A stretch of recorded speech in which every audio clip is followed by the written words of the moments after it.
ओम नमः शिवाय। ओम नमः शिवाय। ओम नमः शिवाय।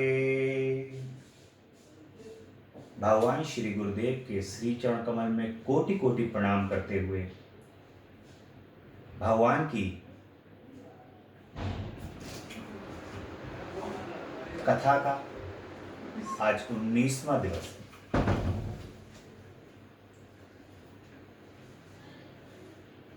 भगवान की कथा के अमृत पान के इस 19वें दिवस में अपने माता पिता के श्री चरण कमल में प्रणाम करते हुए और आप सभी भक्तों की कृपा और आपके भाग्य के कारण ही आज हमें भगवान के शिव पुराण की कथा का अनुसरण करने का अवसर प्राप्त हुआ। भगवान की शिव पुराण की कथा का एक एक शब्द इस कर्ण के माध्यम से हृदय के अंदर जो प्रवेश कर रहा है वो इस जीवन के अंदर समस्त होने वाले पापों का संहार कर रहा है। भगवान की कृपा से ही भगवान की कथा प्राप्त होती है। आप तक भी ये कथा जो है वो लगातार पहुंच रही है YouTube के माध्यम से, और जो लोग इसको वीडियो के माध्यम से देख रहे हैं, भगवान की कथा का स्मरण सोते जागते उठते बैठते हर समय हमें उनकी कथा का स्मरण करते रहना चाहिए। ये परम सौभाग्य श्रावण मास में भगवान भोलेनाथ की कथा के रूप में हमें प्रतिदिन लगभग 60 मिनट के रूप में प्राप्त हुआ। ये 60 मिनट प्रतिदिन मानो जीवन के सबसे संरक्षित मिनट है।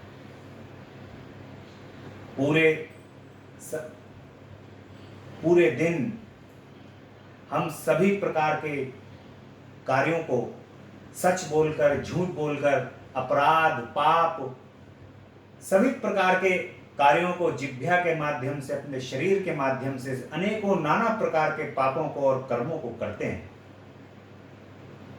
और ये जो भगवान ने कथा को सुनने का अवसर हमें प्रदान किया है, ये हमारे जीवन में सबसे उत्तम समय है।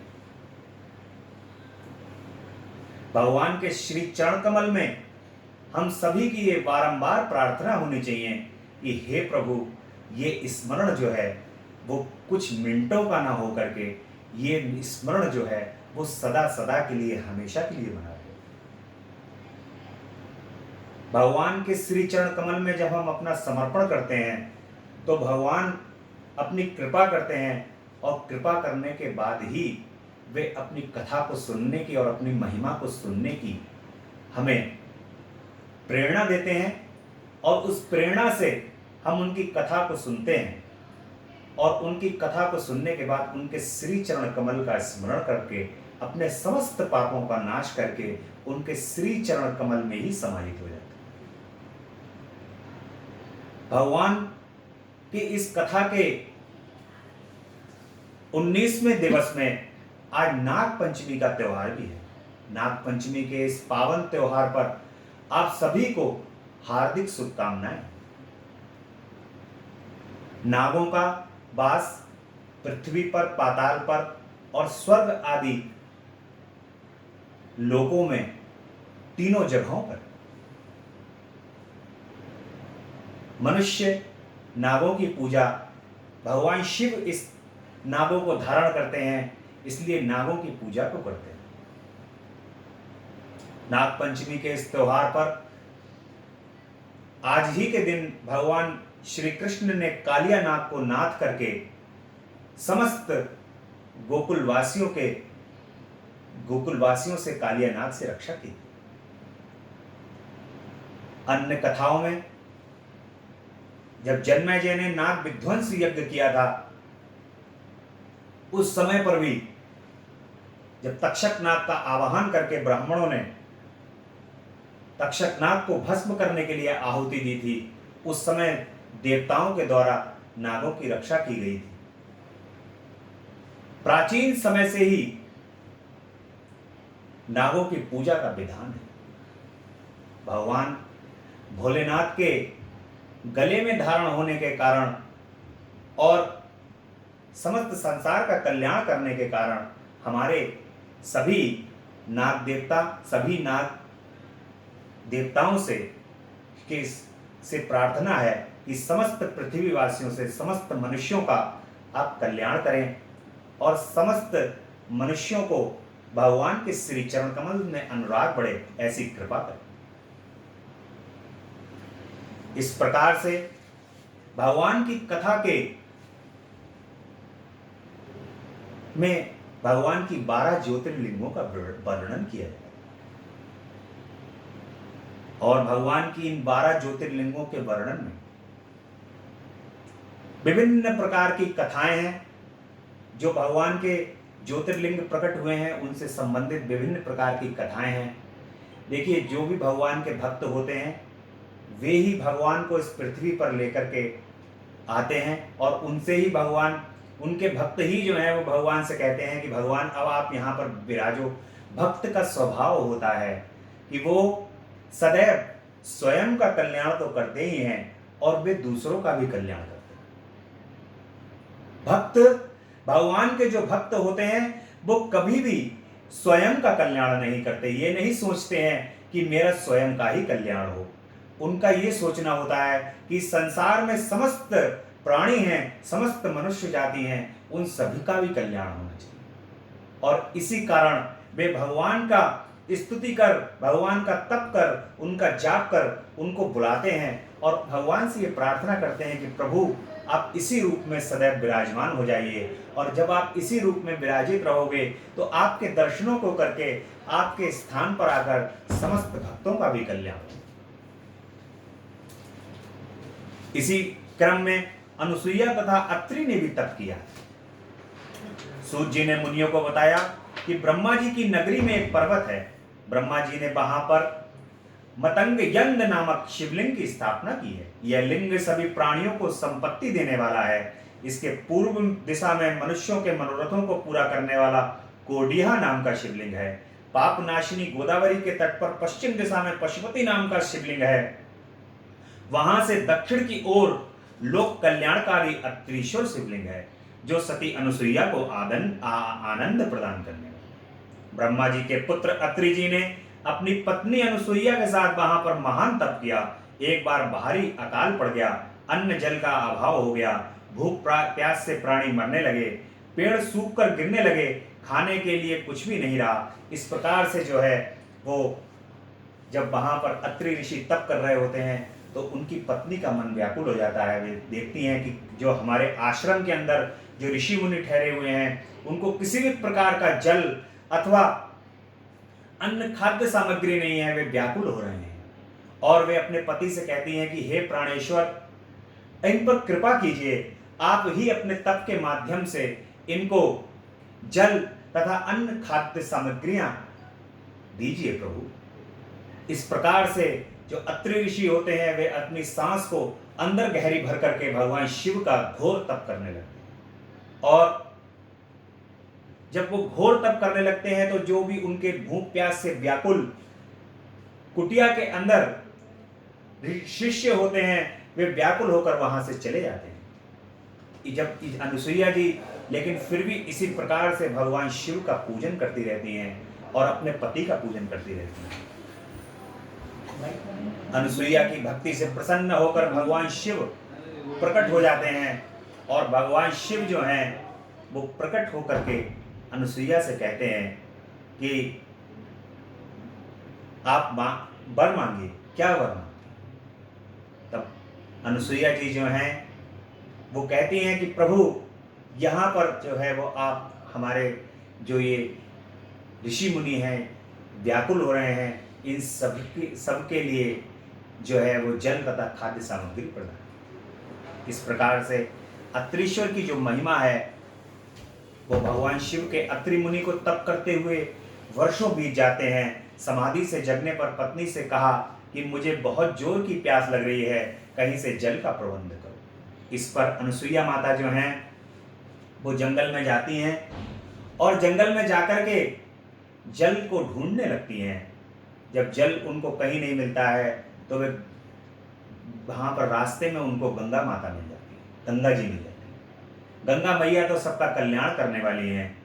गंगा मैया मिल जाती हैं। अनुसुईया माता कहती हैं कि मेरे पति को अत्यधिक प्यास लग रही है, माता आप मेरे कमंडल में आकर के आ जाइए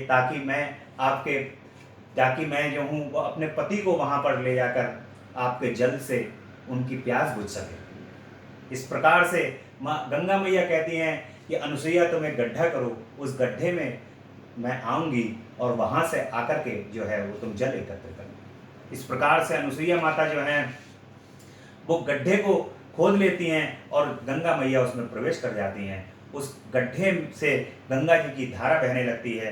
अनुसुईया जी विस्मित होकर अपना कमंडल गंगा जल से भरकर फिर गंगा जी से बोली कि अब आप मेरे पतिदेव अत्रि मुनि आपके दर्शन करना चाहते हैं, कृपया आप उसी स्थान पर विराजमान रहें। इस प्रकार अनुसुईया जो हैं वो अपने पति को गंगा जी का जल पिला करके और गंगा मैया के निकट लेकर के आती हैं। इस प्रकार से जो है अनुसुईया से कहने लगे कि गंगा जी के दर्शन हेतु वहाँ पर हम लोग चलेंगे। गंगा जी अपनी तरंगों से लहराती हुई दिव्य दर्शन दे रही हैं। महर्षि अत्रि ने धन्य धन्य कहकर उनकी स्तुति की और महर्षि अत्रि और अनुसुईया ने गंगा जल में स्नान किया। उसी समय गंगा जी की इच्छा पूर्ण हुई और दोनों से जाने की आज्ञा मांगी। इस पर जो है वह अनुसुईया माता कहती हैं कि माता ये एरिया जो है जहाँ पर हम तप कर रहे हैं, इस क्षेत्र में किसी भी प्रकार से जल नहीं है और खाद्य सामग्रियां नहीं है। यदि माता अगर आप यहाँ पर रहोगी तो सभी प्रकार से धरती जो है वो संतुष्ट रहेगी, जल रहेगा तो सभी प्रकार की वनस्पतियां हो जाएंगी। माता से विराजमान होने का वहाँ पर प्रार्थना करते हैं। और लेकिन गंगा मैया कहती हैं कि यदि तुम संकल्प लेकर के अपने पति का एक जो तपस्या की है उसका एक भाग लेकर यदि शिवार्चन करो तो मैं यहाँ पर रुक जाऊंगा। इस प्रकार से गंगा जल को लेकर के दोनों शिवार्चन करते हैं और अपनी उनकी तपस्या का एक भाग जो है वो गंगा मैया को चला जाता है। भगवान शिव भी वहाँ पर ये देख करके प्रसन्न हो जाते हैं और भगवान शिव माता पार्वती के साथ प्रकट होकर के अत्रि ऋषि को और माता अनुसुईया को दर्शन देते हैं और कहते हैं कि मैं आपकी तपस्या से बहुत प्रसन्न हूँ, हे देवी मांगो। और अत्रि ऋषि से कहते हैं कि हे ऋषिवर आप मांगिए। तो माता अनुसुईया और अत्रि ऋषि कहते हैं कि माता भगवान भोलेनाथ से अनुसुईया माता कहती हैं कि प्रभु इस माता पार्वती के साथ आप यहाँ पर विराजित रहिए। जब आप यहाँ पर विराजमान होंगे तो सभी प्रकार की वनस्पतियाँ और सभी प्रकार के फल फूल से ये एरिया संपन्न हो जाएगा। इस प्रकार से भगवान भोलेनाथ कहते हैं कि ठीक है, मैं इसी शिवलिंग के अंदर जो है वो प्रकट हो जाऊंगा, इसी के अंदर हम दोनों शिव और पार्वती के रूप में समाहित हो जाएंगे और ये एरिया अत्रीश्वर के नाम से जाना जाएगा। इस प्रकार से वहाँ पर भगवान अत्रीश्वर के नाम से संसार में प्रसिद्ध हुए।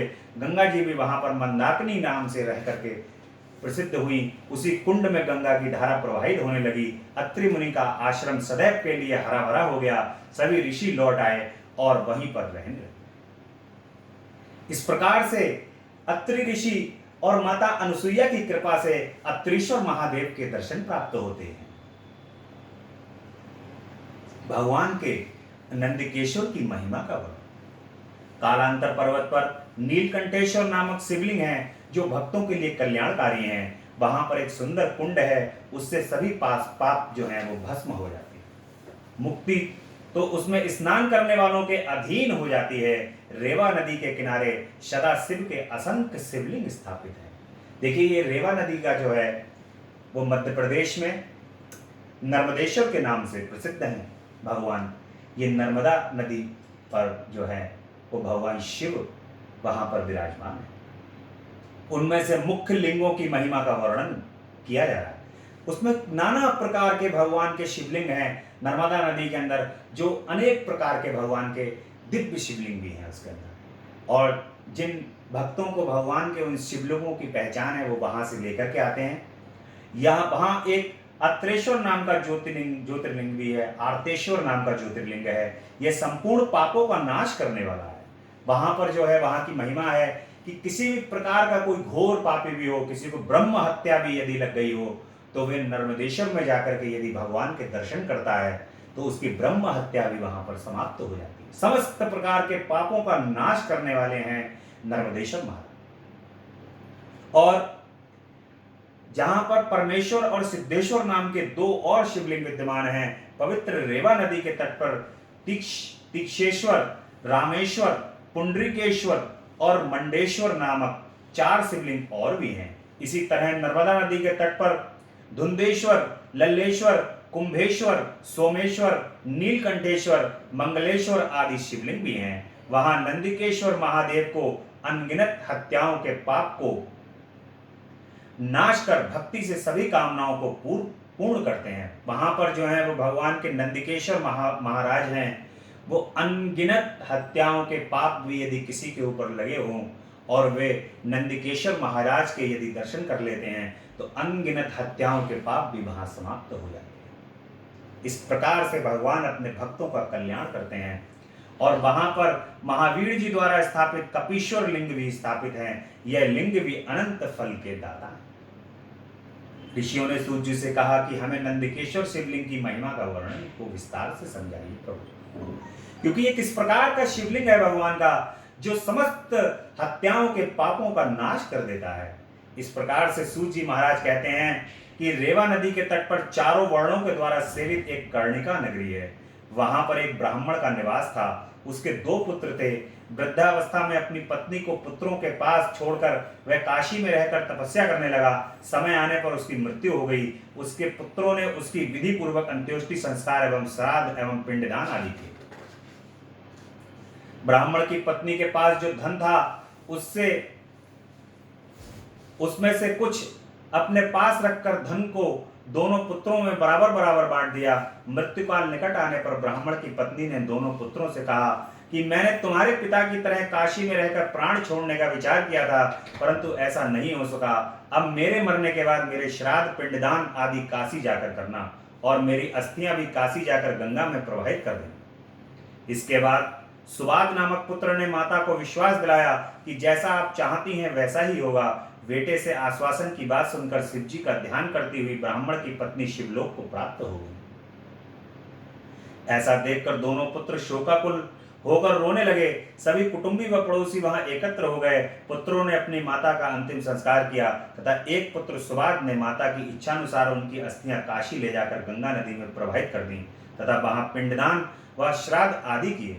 मार्ग में सुबाद ने 20 योजन मार्ग तय करके सूर्यास्त के समय एक ब्राह्मण के घर में रात्रि विश्राम किया। प्रातः उठकर संध्या वंदन तथा पूजा की। रास्ते की थकान न उतरने के कारण उसने अपने अनुचर के साथ यह दिन भी वहीं व्यतीत किया। रात्रि आने पर एक अद्भुत घटना हो गई। उस घर का स्वामी उस दिन शाम के समय कहीं बाहर जाने को तैयार हुआ तो उसे याद आया कि आज मैंने गाय का दूध नहीं दुआ है। इस पर वह अपनी पत्नी से बोला, दूध निकालने के लिए बर्तन लाओ और खूंटे से बछड़े को खोलो। यह सुनते ही उसने पति को दूध निकालने के लिए बर्तन दिया और बछड़ा खोलकर गाय के पास ले आई। वही बछड़ा अधिक दूध ना पी ले, यह सोचकर बछड़े को गाय के थनों से हटा लिया। इससे बछड़ा खूब उछलने कूदने लगा। ब्राह्मण के अधिक रोकने के प्रयत्न पर भी उसके पांव में ठोकर लग गई। इस पर ब्राह्मण ने बछड़े को खूब मारा और दूध निकाला और उसके कार्य के लिए और अपने कार्य के लिए चल पड़ा। गाय बछड़े के लिए बहुत दुखी थी, वह रमहा रही थी। यह देखकर बछड़े ने माता को धैर्य बनाते हुए कहा, तुम रो मत, धैर्य रखो, यह सब कर्मों का खेल है, जो जैसा करता है वैसा ही फल पाता है। मुझ निरपराध को मारने का फल इसे अवश्य मिलेगा। बछड़े की बात सुनकर गाय शोकाकुल होकर बोली, मैं बड़ी हतभागिनी हूँ, मुझे तभी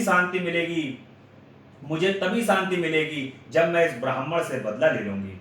मेरी तरह यह भी दुख भोगेगा। बछड़ा कहने लगा कि हमें पूर्व जन्म के पापों का फल, हम जो है ये पूर्व जन्म के पापों का फल भोग रहे हैं, जो पशु बनकर यहाँ तरह तरह के फल भोग रहे हैं। अब यदि इस जन्म में इस ब्राह्मण को मारेंगे तो पाप मिलेगा।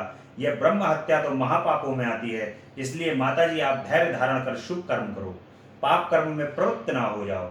बछड़े की बात सुनकर गाय बोली कि हे पुत्र, तुम मुझे ज्ञान की बातें समझा रहे हो, तुम्हारा कथन सत्य है, परंतु गाय को सताने का भी ब्राह्मण को दंड मिलना चाहिए। मैं प्रातः काल होते ही इसका नाश कर दूंगी। ब्रह्म हत्या के पाप को भी दूर करने का मैं उपाय जानती हूँ। मैं वहां जाकर ब्रह्म हत्या का भी निवारण कर लूंगी। यह सुनकर बछड़ा शांत हो गया। इधर ब्राह्मण जो अपनी माता की अस्थियां काशी ले जाने वाला था, वह गाय और बछड़े का संवाद सुन रहा था। उसने सोचा कि मैं प्रातः काल देखूंगा कि गाय जो है वो किस प्रकार ब्राह्मण से बदला लेती है तथा किस प्रकार स्वर्ग या नरक लोक में जाकर ब्रह्म हत्या के पाप को दूर करेगी।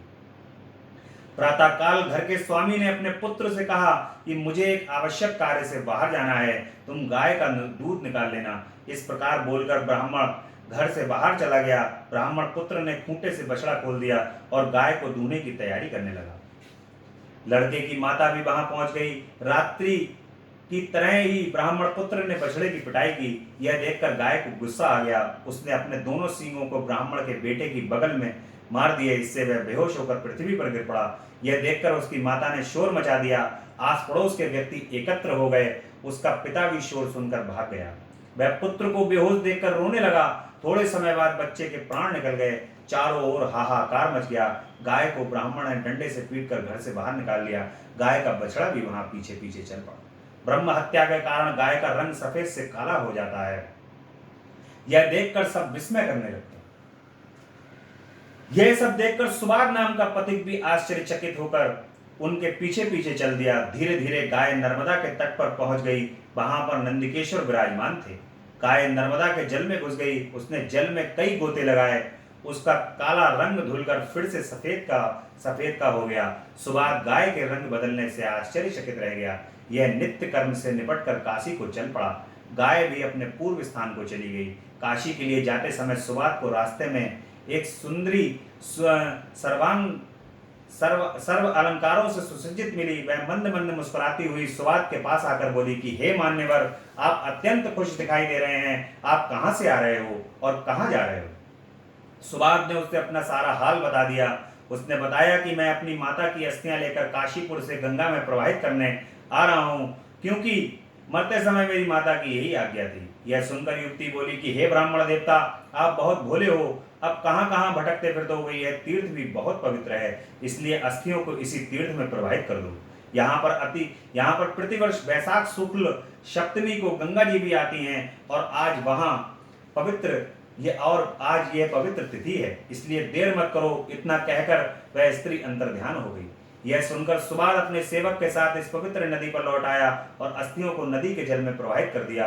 अस्थियों के प्रवाहित करते ही एक आश्चर्यचकित होने वाली घटना घटी। उसने देखा कि उसकी माता दिव्य शरीर धारण करके उससे ये कह रही है कि तुम धन्य हो।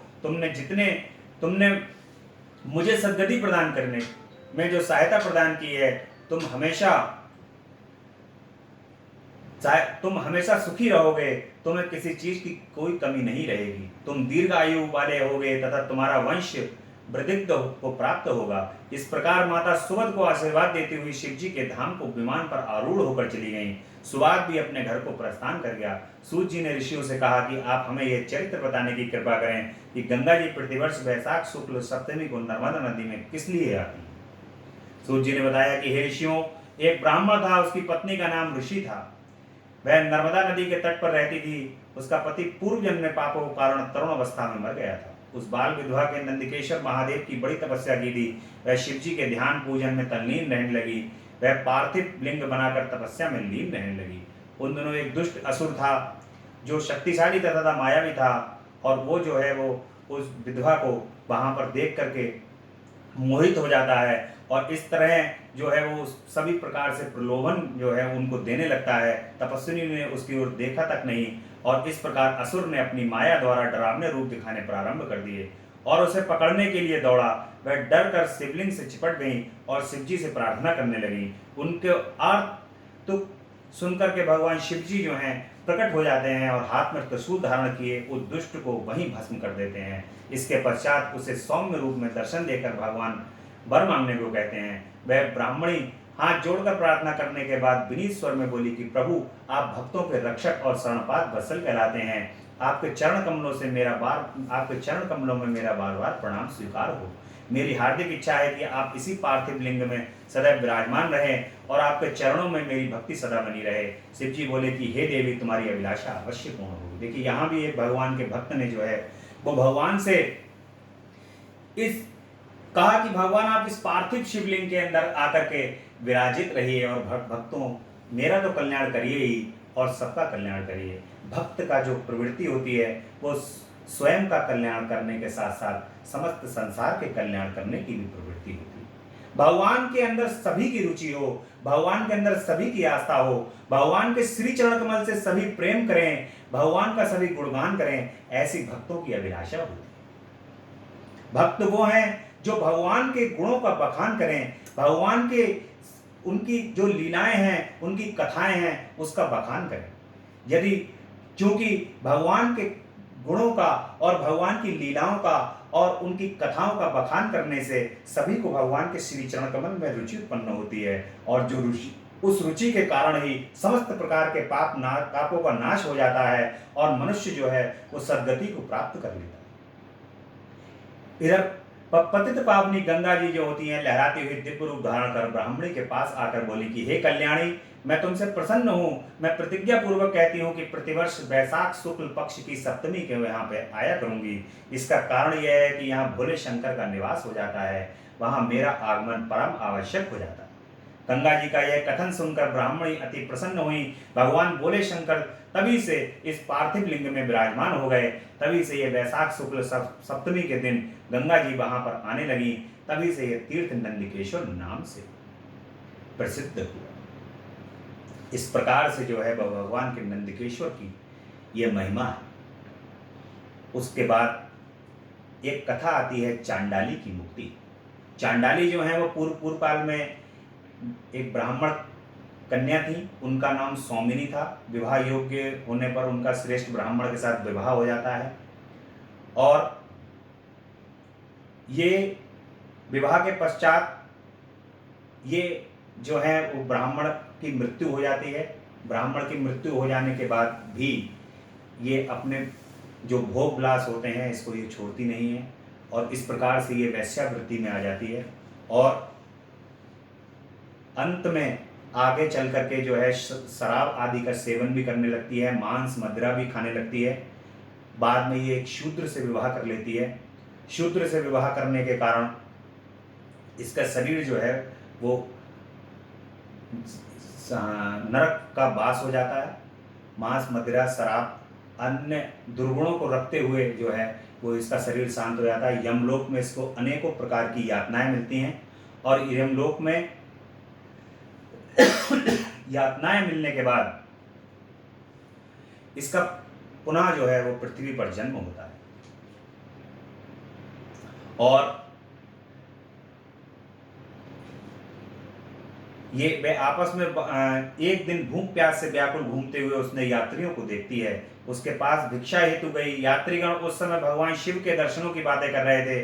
वे आपस में वार्तालाप कर रहे थे कि माँ कृष्णा चतुर्दशी को शिव जी के दर्शन अवश्य करने चाहिए, वह वहां पहुंचकर दर्शन अवश्य करेंगे। ये सुनकर चांडाली ने भी उस दिन शिव जी के दर्शन करने का निश्चय कर लिया। वह रास्ते में भीख मांगते हुए गोकर्ण तीर्थ में पहुंच गई। माँ कृष्ण चतुर्दशी की वह प्रतीक्षा करने लगी। जब एक दिन शेष रह गया तो दुखियारी भूखी प्यासी एक वैश्य के दरवाजे पर पहुंची।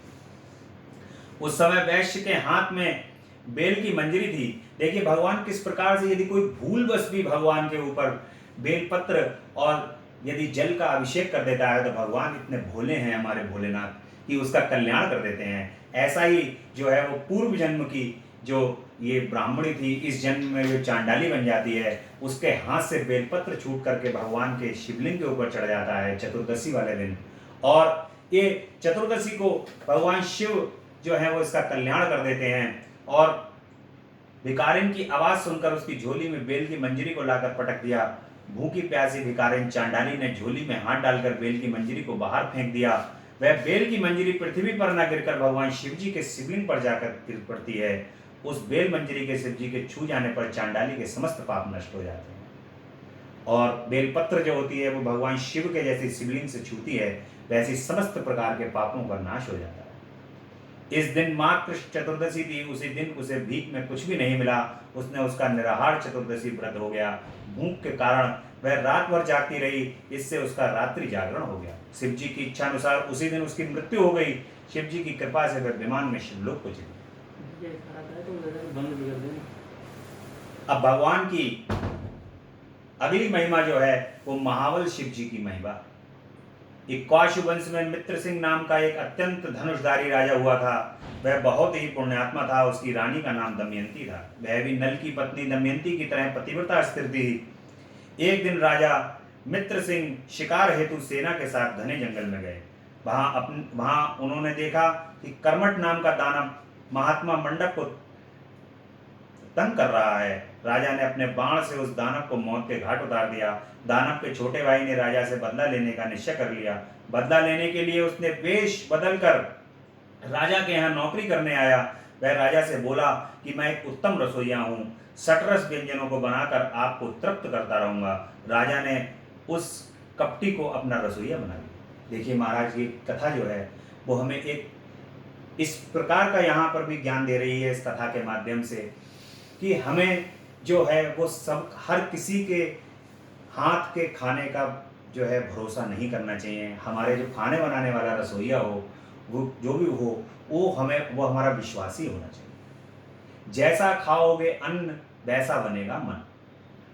यानी आप जिस प्रकार का अन्न खाओगे, जिस प्रकार का जिस माध्यम से भी वो धन के माध्यम से जैसा अन्न आया होगा, सबसे पहले उस अन्न की जो छाप है वो जो धन की छाप है वो उस अन्न के ऊपर पड़ती है आकर के। यदि आप जगह जगह हर प्रति जगह जो है वो खाने पीने लगेंगे, अन्न को खाने पीने लगेंगे, तो उसका प्रभाव जो है वो आपकी बुद्धि के ऊपर पड़ने लगेगा। बुद्धि आपकी दूषित हो जाएगी। इसलिए सदैव जो है वो आप ऐसी जगह पर भोजन करें जहां जो सद्गुणी लोग, सद्गुणों से सुसज्जित जो है वो भोजन आपको सदैव करना चाहिए।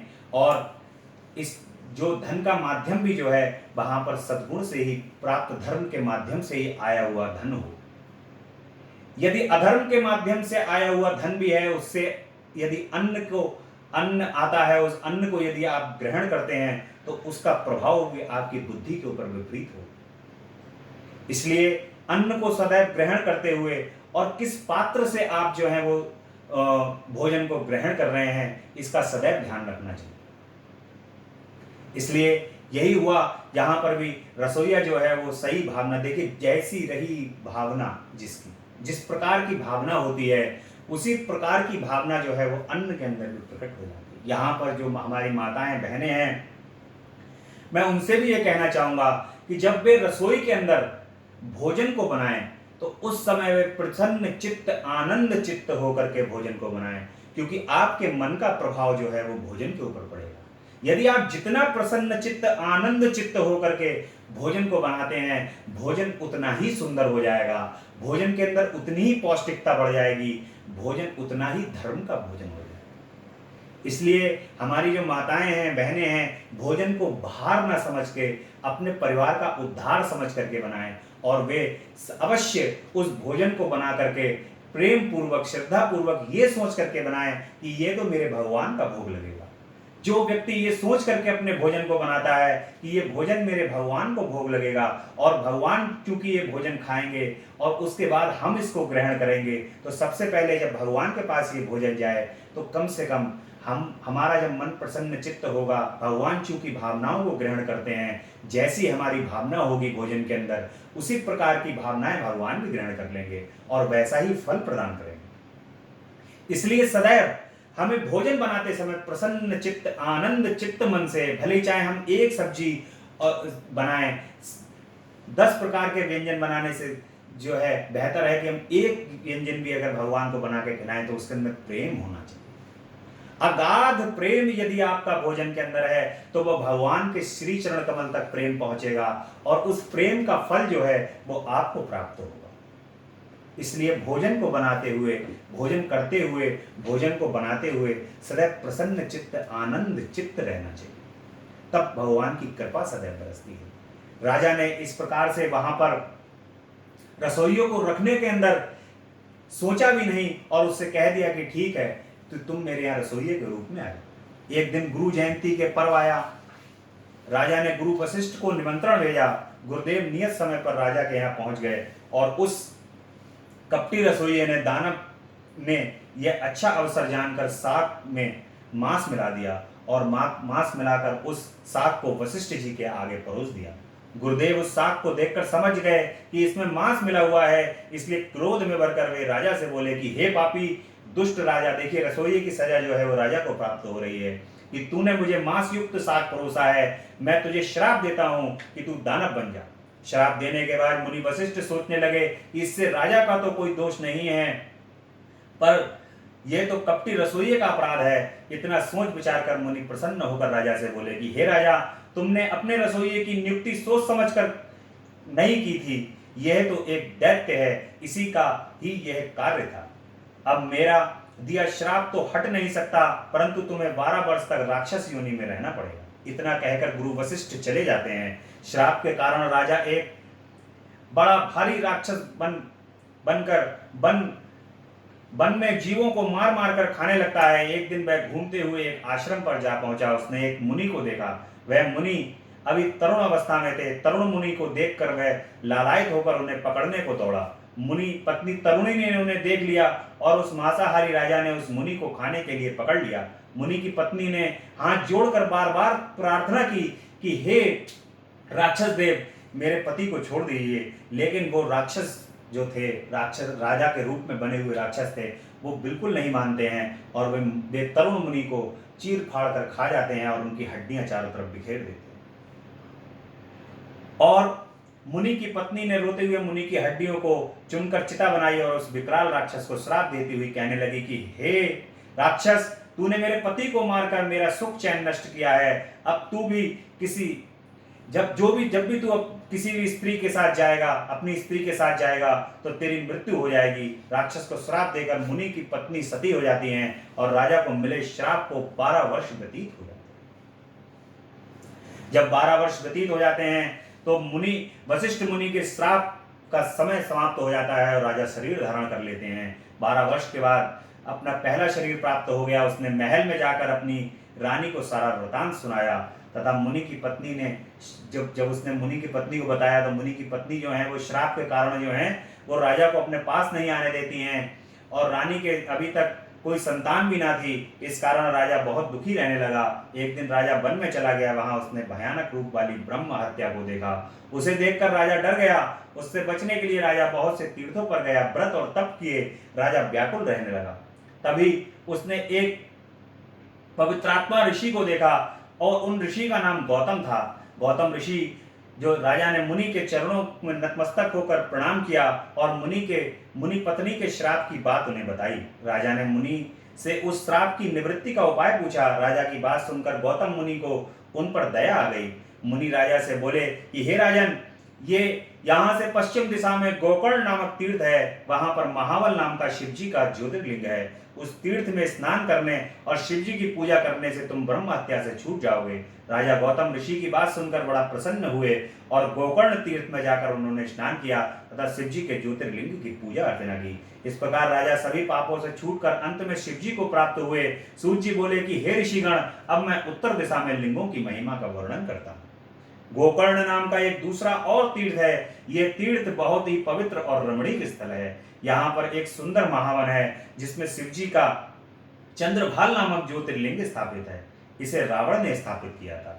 इसके अतिरिक्त वहां एक मिश्रिक नामक पवित्र तीर्थ है। यहाँ पर महर्षि दधीचि द्वारा स्थापित दधीचेश्वर ज्योतिर्लिंग है। तीर्थयात्री यहाँ पर आकर शंकर भगवान का पूजन करके कृतार्थ हो जाते हैं। नैमिषारण्य में समस्त ऋषियों के द्वारा स्थापित ऋषिश्वर का नाम का ज्योतिर्लिंग है। नैमिषारण्य जो कि हमारे बरेली से बहुत ज्यादा अधिक दूर तीर्थ स्थान नहीं है, वहां पर भी जो है वो भगवान का ऋषिश्वर नाम का ज्योतिर्लिंग है। इस शिवलिंग के दर्शन मात्र से ही सभी पातकों का विनाश हो जाता है। फिर हत्या नामक मुख्य तीर्थ है। ये अपा अध्यापय नाम का शिवलिंग है जो करोड़ों हत्याओं जैसे महापाप का शमन करता है। नैमिषारण्य में यदि भगवान के शिवलिंग के जो दर्शन करता है, वहां पर करोड़ों हत्याओं का पाप भी यदि किसी के ऊपर लगा हुआ है तो भगवान उसका शमन करते हैं। देवप्रयाग में सभी पापों के नाशक ललितेश्वर शिव जी का ज्योतिर्लिंग है। नेपाल में सब तरह के मनोरथों को पूर्ण करने वाला, केवल अपने सिर का ही दर्शन देने वाला पशुपति नाम का ज्योतिर्लिंग स्थापित है। इस प्रकार से भगवान के जो ज्योतिर्लिंग हैं उनका वर्णन होता है और भगवान के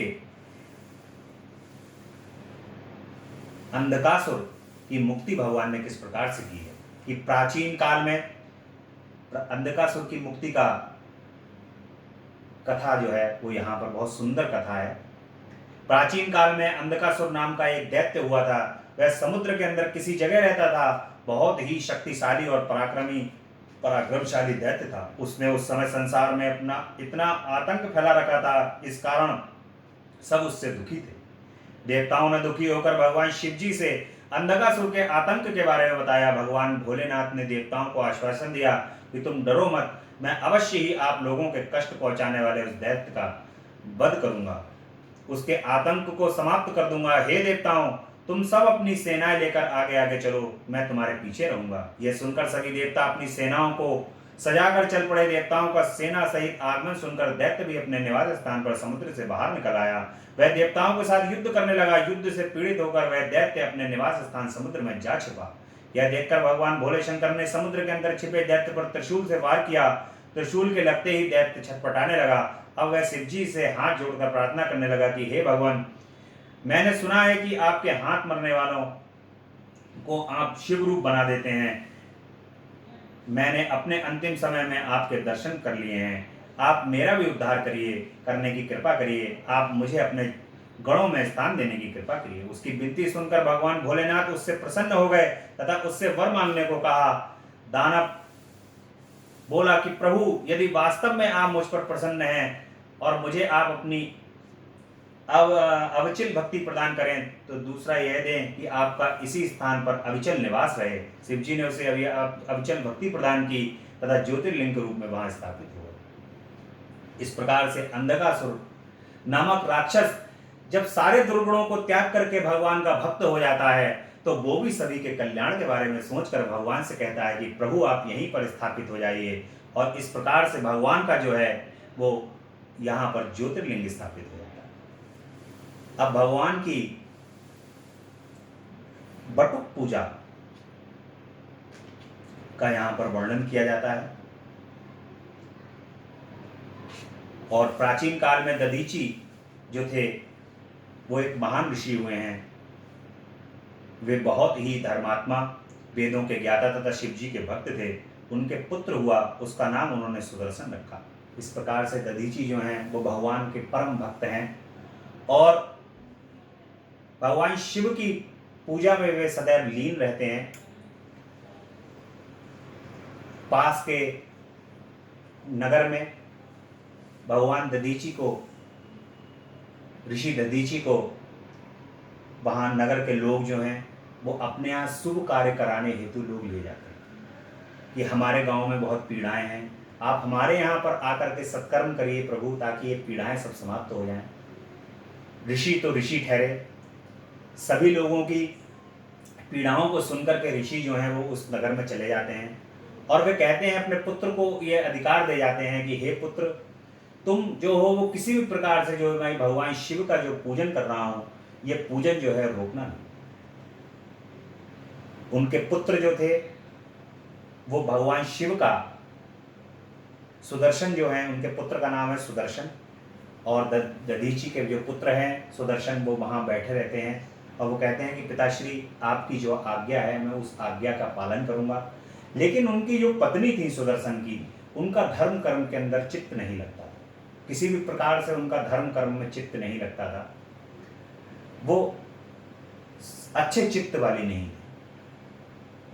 और जो दधीची महाराज होते हैं, ऋषि होते हैं, उनको उस नगर के अंदर 3-4 दिन और ज़्यादा लग जाते हैं। इस प्रकार सुदर्शन भगवान का पूजन करते रहते हैं। एक दिन जब भगवान की पूजन का अर्चना करते हैं तो उनकी पत्नी जो है वो उनको किसी भी प्रकार से सुदर्शन को वहां से उस भगवान शिव की पूजन से उठा करके ले जाती हैं।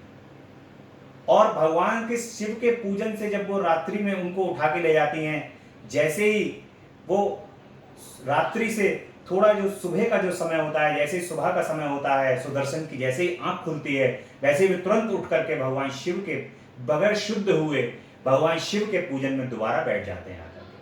बगैर शुद्ध हुए, चूंकि वे अपनी पत्नी के साथ चले जाते हैं और बगैर शुद्ध हुए वे भगवान शिव के पूजन में बैठ जाते हैं, इससे भगवान शिव जो है वो रुष्ट हो जाते हैं। भगवान शिव जो हैं वो रुष्ट हो जाते हैं और भगवान शिव जो हैं आकर के उनसे कहते हैं कि तू जा, मूर्ख बन जा। इस प्रकार का भगवान शिव जो है उनको श्राप दे देते हैं।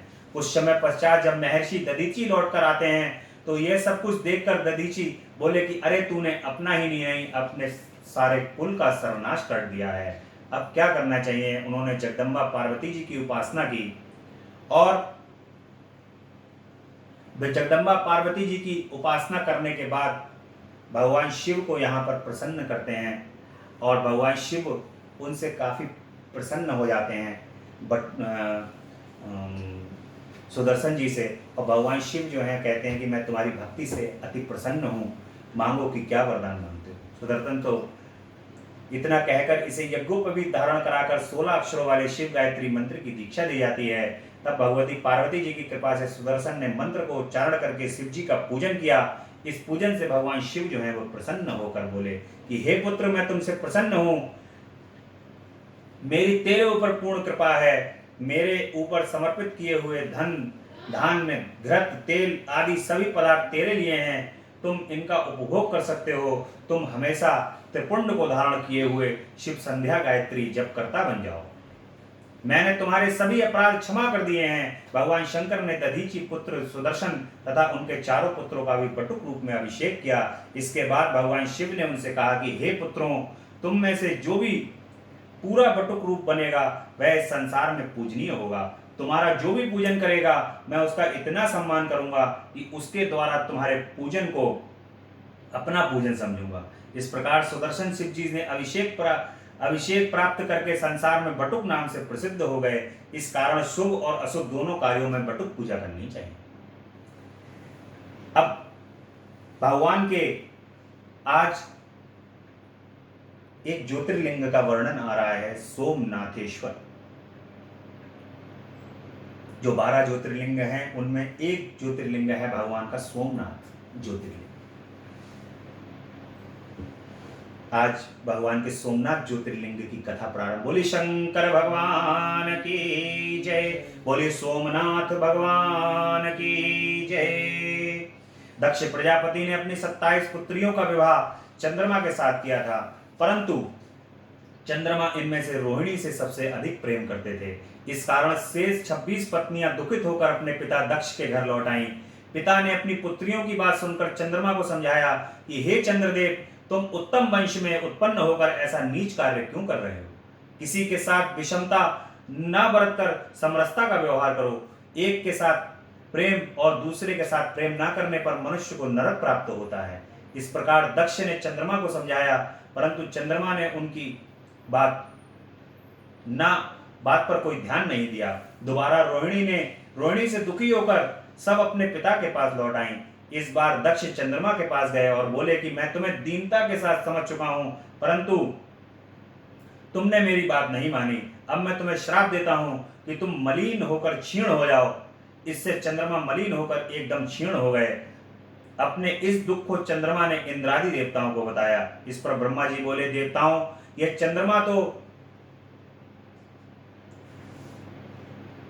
चंद्रमा तो महादुष्ट हैं। ये आप लोगों के गुरु बृहस्पति की पत्नी तारा को लेकर भाग गए।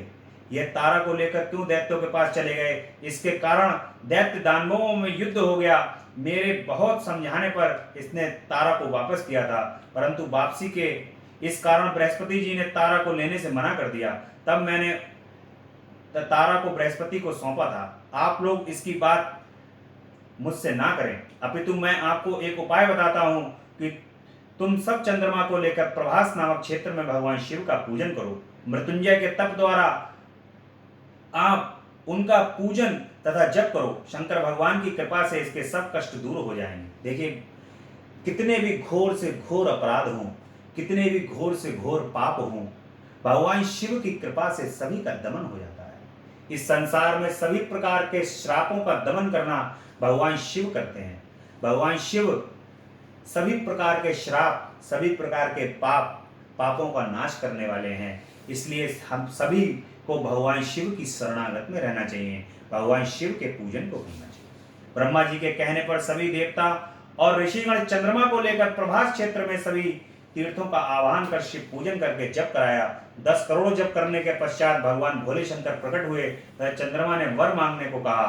तब चंद्रमा ने अपनी क्षीणता न होने का वर मांगा। भगवान शंकर ने कहा कि हे चंद्र, दक्ष प्रजापति का श्राप तो हटाया नहीं जा सकता, परंतु इतना किया जा सकता है कि कृष्ण पक्ष के 15 दिन तक तुम क्षीण होते रहोगे और शुक्ल पक्ष में तुम बढ़ते रहोगे। यह सुनकर चंद्रमा बहुत प्रसन्न हुए तथा सभी देवता भी खुश हो गए। सब भगवान शंकर की स्तुति कर प्रणाम करके अपने अपने स्थानों को जाने लगे। तब वहीं पर सबने जाने से पहले सोमेश्वर नाम से शिव जी की पूजा की तथा उसी स्थान पर पार्वती सहित शिव जी को विराजमान रहने की प्रार्थना करके वरदान प्राप्त किया। वहीं पर एक कुंड का निर्माण किया गया और उस कुंड का नाम चंद्र कुंड रखा गया। इस कुंड में स्नान करने से सभी पापों की निवृत्ति हो जाती है।